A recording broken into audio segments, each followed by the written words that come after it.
Welcome back, dear students, and here we are going to discuss the last three remaining paragraphs of the lesson Wings of Fire and Extract. It is an essay and it has been taken from the book Wings of Fire, that is autobiography of APJ Abdul Kalam, and the lesson is from your textbook English 1. तो lesson को समझने के लिए आप इसकी जो पिछली videos मैंने बनाए हैं वो आप ज़रूर देखिए, तभी आपको इस लेसन का कॉन्टेक्स्ट या पर्सपेक्टिव समझ आ जाएगा। और अभी हम यहाँ से स्टार्ट करने जा रहे हैं। Aeronautics is a fascinating subject containing with in it the promise of freedom. जो यहाँ पे कलाम कह रहा है कि जो ये एरोनॉटिक्स है ये बड़ा ही एक फैसिनेटिंग, इंटरेस्टिंग या कैप्टिवेटिंग या अट्रैक्टिव सब्जेक्ट है जो आदमी को अपनी तरफ खींच के लाता है। और इसमें एक ये चीज़ है कि ये आपको ज़हनी तौर पे आज़ाद कर देता है। जैसे स्पेस जो है जिससे ये एरोनॉटिक्स से रिलेटेड है, तो जैसे उसमें एक वसअत होती है, एक वास्टनेस होती है, वैसे ही ये आदमी को भी जहनी तौर पे आज़ाद कर देता है, इसके दिलो दिमाग को खोल देता है। The great difference between freedom and escape. लेकिन कलाम हमें यहाँ पे कुछ जो टेक्निकल टर्म्स हैं या कुछ जो बड़ी बारीक जो डिफरेंसेस होती हैं वो हमें समझाना चाहता है। The great difference between freedom and escape, आज़ादी और एस्केप में। एस्केप मीन्स भागना, तो फ्रीडम मीन्स आज़ादी। तो इनमें आपको फ़र्क समझनी है between motion and movement. Motion means change या रफ्तार जो होती है, एंड मूवमेंट हरकत, इनमें आपको फ़र्क समझनी है। Between slide and flow. Slide means फिसलना एंड फ्लो मीन्स जो बहाव होता है किसी चीज़ का। इनकी जो डिफरेंस है वो आपको समझनी है। और the secrets of this science, यही इस साइंस के, इस एरोनॉटिक्स के सीक्रेट्स हैं, इसके इंट्रिकेसीज हैं, इसकी जो डीप अंडरस्टैंडिंग है वो आपको समझनी है। My teacher revealed these truths to me. जो कलाम कह रहे हैं कि जो इसके टीचर्स थे, खासकर जो इसके 3 प्रोफेसर्स हैं जिनके बारे में वो बात कर रहे हैं, जो हमने पिछली वीडियो में देख लिया, उनमें एक जर्मन है और दूसरा भी कोई फॉरेन है और एक इंडियन है, जिनके बारे में बात कर रहे हैं। कलाम कह रहे हैं कि उन उस्तादों ने, उन टीचर्स की मदद से उन्होंने मुझ पे ये जो ट्रुथ्स हैं, ये जो हकीकतें हैं, ये मुझ पे आश्कार कर दी, ये मुझ पे वाज़िया कर दी। Through their meticulous teaching, through their detailed और through their in depth teaching, उन्होंने जो मुझे बड़ी ही बारीकी से, बड़ी ही डिटेल्ड अंदाज में, बड़ी ही इन डेप्थ प्रोफाउंड अंदाज में ये चीज़ें पढ़ाई। They created with in me an excitement about aeronautics.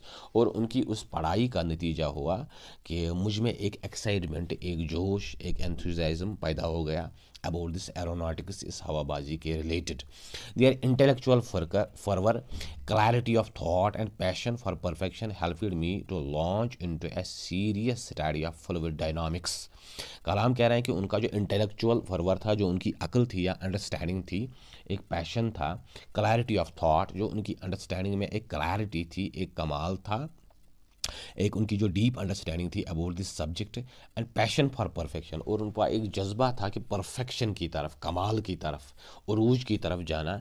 Helped me to launch into a serious study of fluid dynamics.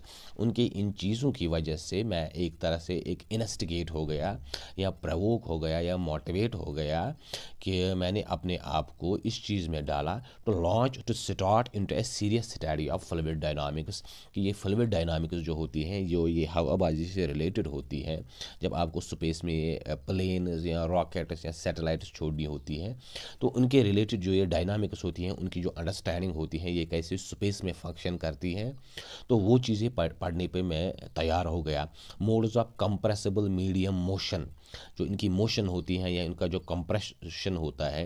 Development of shock waves, जब वो रॉकेट या जो जहाज़ ये स्पेस में जब ये चलते हैं तो उनके बाद जो एक शॉक वेव्स पैदा हो जाती हैं या उनका जो एक शॉक हो जाता है। Induced flow separation at increasing speeds, उनकी स्पीड कैसे बढ़ानी है। शॉक स्टॉल, शॉक कैसे स्टॉल करना है, रोकना है। एंड शॉक वेव ड्रैग, ये सारी चीज़ें जो हैं, ये सारी टेक्निकल टर्म्स हैं जो वो बंदा समझ सकता है जो एरोनॉटिक्स को जानता है। दैट मीन्स ये चीज़ें समझने के लिए जो कलाम मोटिवेट हुआ, तैयार हुआ, it was because of his teachers, उसके उस्तादों की बदौलत था जिन्होंने उसको इन चीज़ों की तरफ धकेल दिया या डाल दिया। Slowly a great amalgamation of information took place in my mind. Kalam कह रहे हैं कि थोड़े वक्त के साथ साथ मेरी एक अंडरस्टैंडिंग बन गई, एक वो भंडार ऑफ नॉलेज मेरे दिमाग में बन गया, एक इन्फॉर्मेशन आ गई। टुक प्लेस इन माई माइंड, मेरे जहन में एक मिक्सचर इन चीज़ों के बारे में बहुत सारी चीज़ें मुझे पता चल गई, इस एरोडायनामिक्स, इस एरोनॉटिक्स के related. The structural features of aeroplanes, जो एरोप्लेन्स होती हैं उनका जो स्ट्रक्चर होता है, बनावट होती है, वो क्यों अलग अलग होती है। खासकर कलाम जो था mostly he was related with जो ये जंगी जहाज़ होते हैं, वार प्लेन्स, क्योंकि इसका जो रिसर्च था वो इन्हीं चीज़ों के बारे में था। Began to gain new meanings, मुझे ये चीज़ें समझ आने लगी कि जो एरोप्लेन्स हैं इनकी जो शक्ल होती है या उनकी जो शेप होती है वो अलग अलग क्यों होती है, इसके पीछे क्या रीजन्स हैं। फॉर एग्जांपल जो बाईप्लेन्स होते हैं, ऐसे प्लेन्स जिनकी जो चार वो विंग्स होती हैं, टू पेयर्स ऑफ विंग्स। मोनोप्लेन्स ऐसे प्लेन्स जिनकी खाली दो विंग्स होती हैं। टेललेस प्लेन्स ऐसे प्लेन्स जिनकी वो टेल नहीं होते, जो पीछे से सुकड़े होते हैं, जैसे वो B-52 बम्बार जो होता है अमेरिका का, उस टाइप का प्लेन। या कैनॉड कॉन्फ़िगरेटेड प्लेन्स, जो वो पुराने टाइप्स के प्लेन्स होते थे, जैसे वर्ल्ड वार फर्स्ट सेकंड में जो इस्तेमाल होती थी, जिनके ऊपर वो फिक्सड वो एक पंख लगा होता था और उसके नीचे एक पंख लगा होता था, दैट मीन्स टू पेयर्स होते थे। फिर है डेल्टा विंग प्लेन्स, जो वो बहुत बड़े वो डेल्टा विंग प्लेन्स होते हैं, वो भी B-52 बम्बार जैसे होते हैं, पीछे से वो बड़े वो उनकी जो वो एक चमगादड़ की शक्ल जैसे होते हैं। All this begin to assume increasing significance for me. Kalam कह रहा है कि ये चीज़ें मेरे लिए अब रोज़ बरोज़ इनकी सिग्निफिकेंस, इनकी इंपॉर्टेंस वो मेरे लिए बढ़ती गई, क्योंकि मैं अब इन्हीं चीज़ों से डील करने लगा। The three teachers all of them authorities in their different fields. Kalam कह रहे हैं कि जो मेरे ये तीन उस्ताद थे, ये अपने अपने फील्ड्स में, अपने अपने सब्जेक्ट्स में उनकी अथॉरिटी होती थी, दैट मीन्स उनकी ज़बरदस्त एक कमांड या होल्ड थी, अपने फ़न में ये कमाल थे। Helped me to mould a composite knowledge, उनकी वजह से मेरे में एक कंपोजिट, एक होलसम अंडरस्टैंडिंग पैदा हो गई अबाउट दिस एरोनॉटिक्स, एरोडायनामिक्स, बहुत सारी चीज़ों के बारे में मुझे पता चल गया। My third and last year at MIT was a year of transition. Kalam कह रहे हैं कि जो मेरा आखिरी साल था MIT में, वो तब्दीली का या तगय्युर का साल था। दैट मीन्स उस वक्त मेरे में एक तब्दीली आ रही थी, एक चेंज आ रही थी, and was to have a great impact on my later life, और उसकी वजह से जो मेरी आने वाली ज़िंदगी थी उस पर एक बहुत ज़बरदस्त असर पड़ गया। In those days a new climate of political engagement and industrial effort was sweeping across the country. Kalam कह रहे हैं कि उन दिनों भारत में, इंडिया में एक नया सियासी माहौल, एक नया सियासी एनलाइटनमेंट, एक रेनेसेंस, एक निशात सानिया और एक रिफॉर्मेशन सी, और एक इंडस्ट्रियल एफर्ट, जो गवर्नमेंट इंडस्ट्रियलाइजेशन के लिए एफर्ट लगा रहा था कि इंडिया इंडस्ट्रियलाइज्ड हो जाए, यहाँ पे जो नए नए कारखाने खुल जाए और एक तरक्की के राह हमवार हो जाए। Was sweeping across the country, ये एक वेव जो थी जो पूरे कंट्री में चल रही थी। I had to test my belief in God and see if I could fit in to the matrix of scientific thinking. एक कलाम का जो कि बैकग्राउंड जो था, फैमिली बैकग्राउंड, वो बड़ा ही एक रिलीजियस, एक स्पिरिचुअल, और उसकी जो अर्ली एजुकेशन थी उसमें भी ऐसे लोग मिले थे जो बड़े ही स्पिरिचुअल रिलीजियस टाइप के बंदे थे।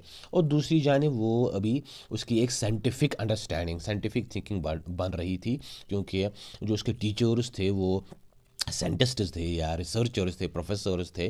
तो कलाम कह रहा है कि मैं सोच रहा था कि इस मैट्रिक्स में, इस बाइंडिंग में मैं फिट हो जाऊंगा, कि एक तरफ जो गॉड है और दूसरी तरफ जो साइंटिफिक थिंकिंग है।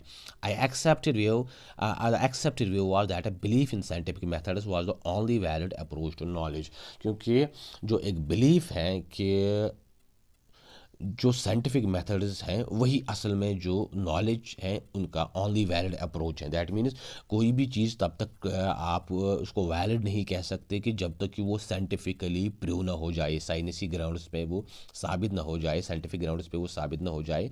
If so I wondered was matter alone the ultimate reality and were spiritual phenomena but a manifestation of matter.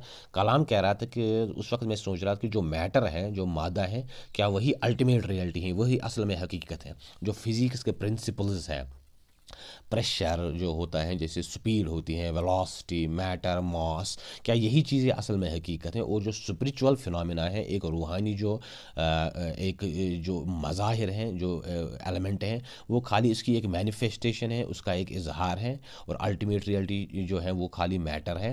Where all ethical values relative and was sensory perception the only source of knowledge and truth. जो ethical values होते हैं, इखलाकियात होते हैं, religious या spirituality होती है, तो वो खाली रिलेटिव हैं। रिलेटिव मीन्स वो असल में हकीकत नहीं है, किसी दूसरी चीज़ के साथ जुड़े हुए हैं। And was sensory perception the only source of knowledge and truth.